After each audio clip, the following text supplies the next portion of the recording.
Australia, schools provide sun cream for their pupils. Yes, the answer is true.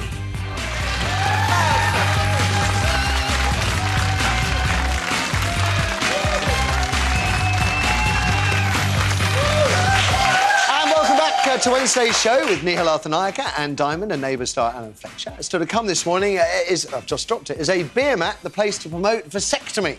0207 173 5555 is the number.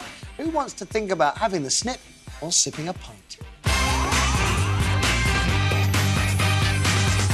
But first, do you understand why a Welsh primary school has banned pupils from bringing sunscreen to school? The parents of 5-year-old Erin and 7-year-old Bronte Quince were stunned when staff at Ysgol Brosannon School in Caerphilly were told they couldn't apply sunscreen on the school premises. No explanation was given, and as I mentioned earlier, we couldn't get one either when we rang the head.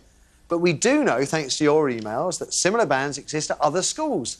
Ellie Rogers told us how her 6-year-old is not allowed to use lotion because staff worry someone's going to be accused of kiddie fiddling, while Debbie Blackham, a sunscreen ban, said her sunscreen ban at her school came about because no one knows if a child might be allergic to the lotion or not.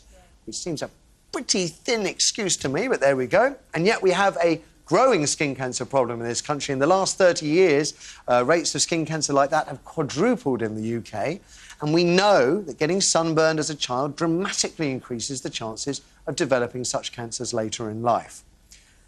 I'm bemused, Anne, because one, I don't understand why there is a ban, but two, I don't understand why parents would trust their children, young children, to put sun lotion on at school when you can buy a brand like this, which is applied once a day. So you put it on in the morning and your child is safe. Yeah, I mean, when my boys were little, you sent them to school with sun cream because the whole slip, slap, slop thing was just beginning to come in from Australia, where they've had to take it really seriously.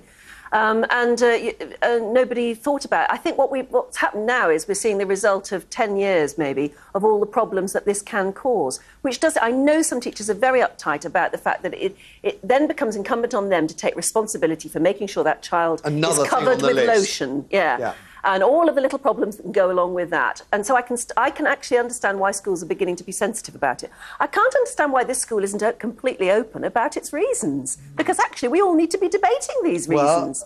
Well said.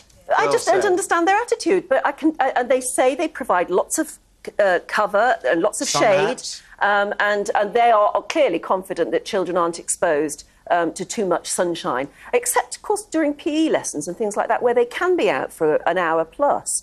So this is something that does need to be debated, but there are these creams now which you can put on and are meant to last all day, but what if your child goes swimming?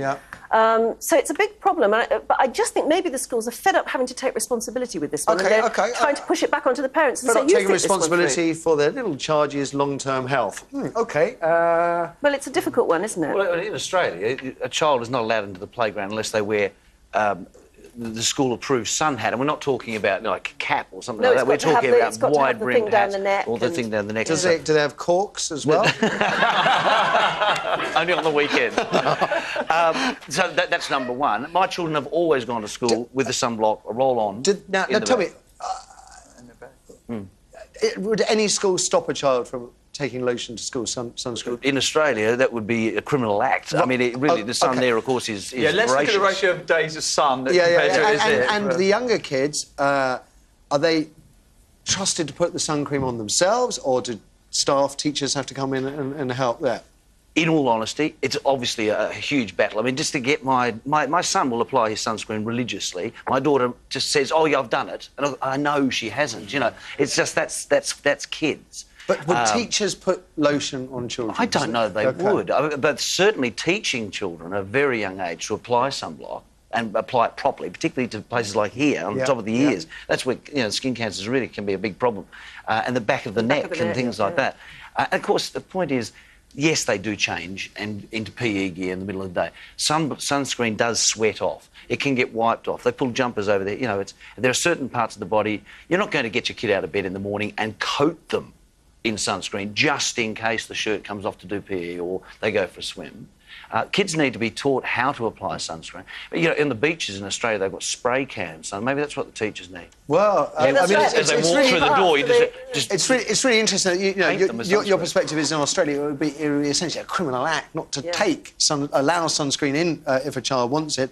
Nihal, are you concerned about this school's approach? Well, of course, I mean, obviously the Asian and black community, we feel sorry for you guys with this story, we really do, you know. So, no, I mean, seriously, though, I think that it's very interesting that if it takes 1 minute to apply sunscreen to a child and a teacher has to do that, a class of 30, that's half their lesson time, half a lesson gone just apply. They are there to teach. Yeah. They are there to. I understand long-term healthcare, but you know, ultimately, parents.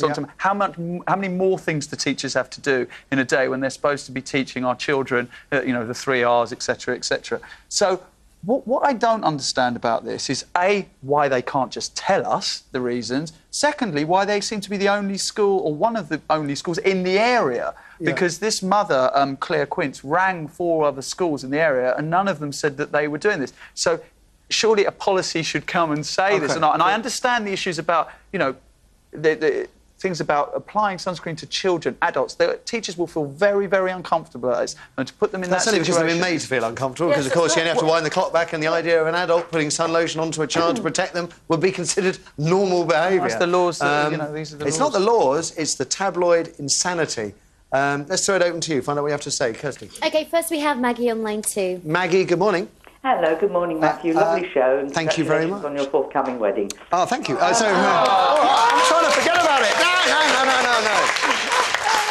Now, sunscreen in schools, Maggie. I was a teacher for 30 years, recently retired, and the last school, 2 schools I taught at, had a policy of, has already been said by the panel, wearing hats. The desert ones were sold through the school, actually. We stocked them, and sitting in the shade during sports days and things. I must say that the Parents' Committee actually bought from very many well-known stores, stocked these gazebos, you know, for them to sit in the shade. And we also, because of this problem with the physical contact, the allergies that came in, we sent reminders home to the parents to apply before they left in the morning, parents, guardians, carers, and whoever was responsible for the child during the day was also asked to give permission on a slip to nominate an adult to apply the sunscreen at lunchtime if they wished. And so, of course, this may well be a neighbour. There might be one parent who'd come in and do 2 or 3 children. And it seemed to work wonderfully, frankly. God, just thinking how times have changed since my day. It's so complicated. But Maggie, don't you think, if there's a pump pack of sunscreen on the teacher's desk, you know, and the kids are going out to play, or if they're changing for PE, can the teacher not just say, anyone who hasn't got sunblock on, come up here and apply it, you know, under supervision? Now, I understand, of course, if they're very young, then you're in a different situation. And also, what happens there if your kid comes home burned? Are you going to hold that teacher responsible for not doing the job properly? There's a litigation culture that we're in as well. Yeah. Good, Maggie, I bet you're glad you've retired, aren't you? Enjoyed it absolutely wonderfully. I miss the children loads, but I don't miss the paperwork and the administration, I'm afraid. I bet you don't. Bless you. Thank you for the call and the kind words. Appreciate it. Let's have another. OK, in line 1 we have Chris. Chris, good morning. Morning, Matthew. Morning. On your forthcoming stag do. I'm not having one. I can't face it. Sunscreen in schools, are you aware of any problems? I think teachers have a responsibility as secondary carers to look after the best interests of the children in their care. OK. And I think they're neglecting that responsibility. How far do you take that, though, Chris? Litigation. But Chris, how far do you take this definition, secondary It's loco parentis, isn't it, in place of parents? Yeah, but, I mean, look, we send our children to school. I mean, teaching is a very difficult job. My wife has done it. It is a very, very difficult job. And just to add more and more layers onto their day, and added, as you heard from Maggie, the bureaucracy as well, the paperwork. What do you say, Chris? What do you say? I mean, how far does it go? I can understand what Mihal's saying, but regardless of that, if a child's in the care of a teacher and they have a responsibility to look after the best interest, then if sunscreen is required, say they're going out for PE lessons for an hour in 31 degrees, which it's hit this week, 31 degrees Celsius, they're going to need some sort of protection. There must be something like sheep dip we can get, and just roll the children through it. Just a thought. Thank you. Let's have another. Yeah, we have Aisha on line 3. Aisha, good morning. Hi. Hi there. Hi. I don't believe that a teacher's job is to put sunscreen on a child. Their job is to teach our children. If you're a responsible parent... And care for them. I mean, they are legally responsible. They do care for our children. They're supervised and they're looked after while they're in school.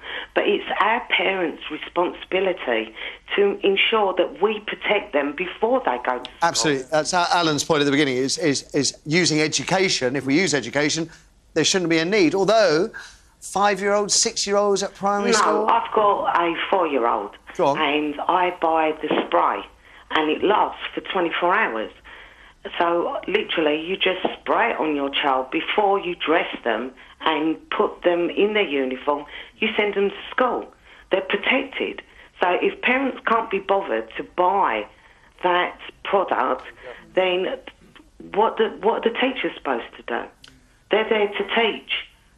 Well, we're parents. It's our responsibility, not the teachers and not the schools. How lovely to hear a parent saying it's our responsibility on national television. What a wonderful call, Aisha. And to be quite honest, I don't know where we go from there because I think you probably hit the nail on the head. Thank you. After the ads, a quickie in every sense of the word, is a beer mat advert the right place to promote vasectomy? Surely this is the one conversation you really ought to have at home with the missus while stone cold sober, not something to be decided after 15 pints of falling over potion. 0207 173 5555 is the number for your thoughts, and we'll hear as many as we can. You're right, Anne. Wait, you're going like that. Imagine how we feel. Your calls after these. What percentage of men have vasectomies? 8, 18 or 38%? Find out after the break.